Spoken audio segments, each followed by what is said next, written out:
C'est dit. Débat, Canal 10, débat. Voilà, merci Nabaïno Subazo, on a vu presque de partout. Nalingina a expliqué à la population que Istem Bandundu a outil des gens qui ont lancé des activités académiques parce que TV à radio, tu as élément il y a caravane et puis tu as élément na bango basala qui marche très pacifique juste pour dire à la population que début il y a cours et ça a des gens lancés par madame la professeure Viviane Minikongo. Voilà, donc TV à radio, tu as élément. Tu as discours, il y a madame la professeure, puis tu as discours, il y a administratrice, il y a Bité, la Combo, il y a la reine, à l'Ukape Potion pour expliquer. Les deux discours là, ne Ekoluka Potion comme ma compréhension, na bande konyo so bazana posa lobby, bakoma baninganga. Tout ce qui n'a papa, maman, système est déjà disponible pour na Koluka Potion que soit inscription et pas na bango, dans exercice 2025-2026, messieurs, Zedam, to, joyelement, to. C'est dit. Débat. L'année académique 2025-2026.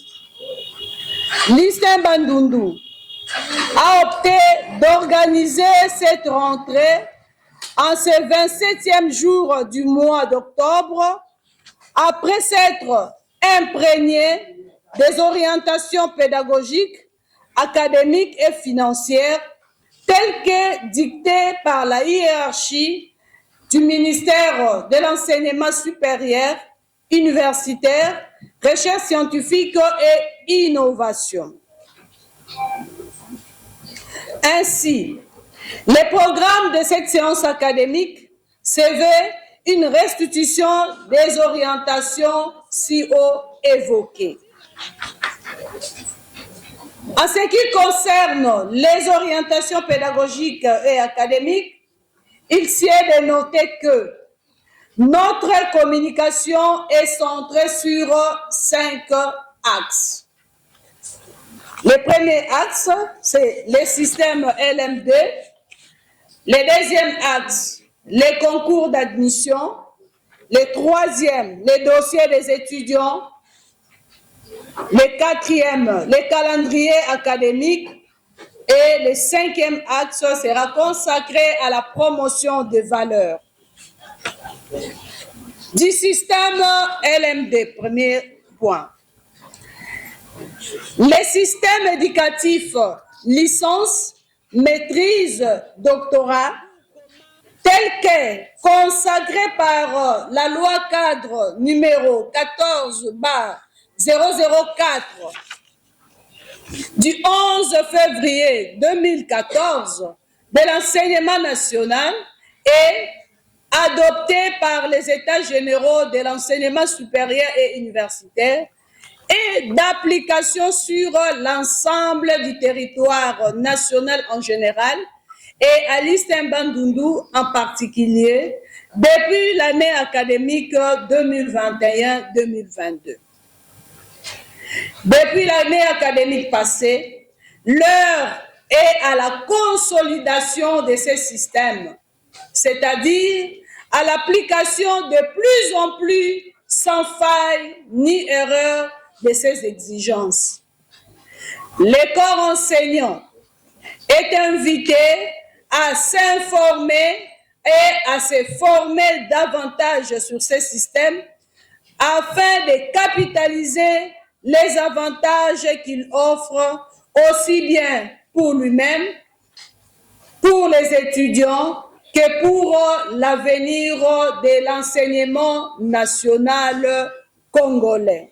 Conformément aux instructions ministérielles, ce concours est obligatoire pour tous les candidats des classes de recrutement ayant obtenu moins de 60% aux examens d'État, surtout pour les premiers cycles. En effet, les premiers tours du dit concours s'est déjà tenu, les résultats sont déjà prêts. Un deuxième tour de concours sera organisé dans un proche avenir pour les retardataires et ceux qui n'ont pas satisfait au premier tour ou ceux qui n'ont pas réussi au premier tour, ils auront une seconde chance de passer un deuxième concours. Les efforts aménagés par l'Istem Bandundu pour mettre en place les mécanismes de suivi des cursus de tous les étudiants ont abouti à une mise en place des secrétariats chargés d'établir les parcours de chaque étudiant. De ce fait, tous les étudiants concernés par les tests d'admission sont obligés de s'y conformer.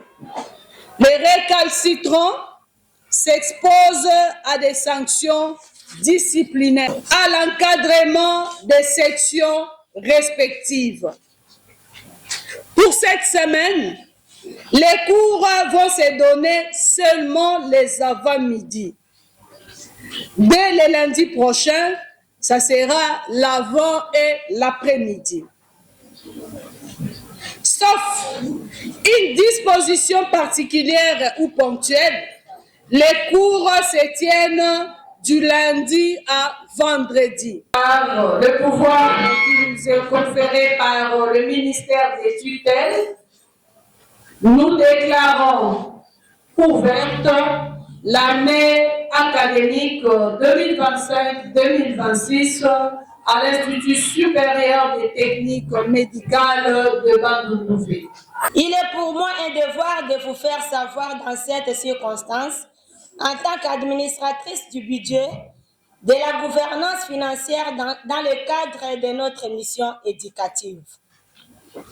En attendant la sortie de l'instruction académique numéro 027 portant directive pour l'année académique 2025-2026, nous nous référons d'abord à l'instruction académique de l'année passée, où il est énuméré les indications suivantes. Des frais académiques. Dans les établissements publics d'enseignement supérieur et universitaire, les frais académiques sont fixés par la ministre ayant l'enseignement supérieur, universitaire, recherche scientifique et innovation dans ses attributions. À cet effet, les études supérieures et universitaires sont payantes en République démocratique du Congo. Les frais académiques et autres frais connexes sont payables aux montants qui sont fixés dans l'instruction académique. En ce qui concerne l'échéance de paiement pour des frais d'études, elle s'étend sur 2 mois. En d'autres termes, les frais d'études doivent être payés 2 mois après la rentrée académique pour permettre à l'établissement de dresser les listes des étudiants à transmettre au ministère de tutelle. S'agissant des frais académiques, ils sont payés en 2 tranches, conformément aux 2 semestres, excepté pour les classes de recrutement, c'est-à-dire première licence et premier master. Vu les difficultés financières que peuvent rencontrer les parents, le comité de gestion a pensé élargir ces paiements en 4 tranches, à savoir, vous allez payer la première tranche, la deuxième, la troisième et la 4e tranche. Le paiement des frais académiques se fait par voie bancaire. Aucun frais ne peut être perçu manuellement. J'attire votre attention, camarades étudiantes et étudiants, que les frais d'enrôlement à la session sont payés au moment opportun et toujours à la banque. C'est dit. Iba, Canal 10.